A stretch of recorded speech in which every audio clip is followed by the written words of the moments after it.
அருகே வனப்பகுதியில் இருந்து வெளியேறி ஊருக்குள் புகுந்த காட்டு யானை கூட்டம் வாழை மரங்களை சேதப்படுத்தி சாப்பிட்டுவிட்டு சென்றன. இது தொடர்பான வீடியோ சமூக வலைதளங்களில் வைரலாகி வருகின்றது. கோவை வடவள்ளி காவல் நிலையம் அருகே உள்ள குடியிருப்பு பகுதியில் நேற்றிரவு காட்டு யானை கூட்டம் புகுந்தது. யானைகள் வீட்டின் அருகில் பயிரிடப்பட்டிருந்த வாழை உள்ளிட்ட பயிர்களை சேதப்படுத்தியது. வீட்டின் அருகில் யானைகள் மேய்ச்சலில் ஈடுபட்டதால் குடியிருப்பு வாசிகள் அச்சத்துடன் மொட்டை மாடிக்கு சென்றனர்.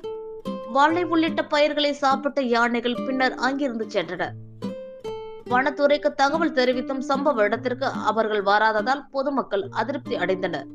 வனத்துறையினர் யானை கூட்டத்தை கட்டுப்படுத்தாமல் இருப்பதால் இதுபோல அடிக்கடி ஊருக்குள் புகுந்து விடுவதாகவும், திறம்பட செயல்படும் வனத்துறையினரை இந்த பகுதியில் பணியமர்த்த வேண்டும் எனவும் பொதுமக்கள் கோரிக்கை விடுத்துள்ளனர்.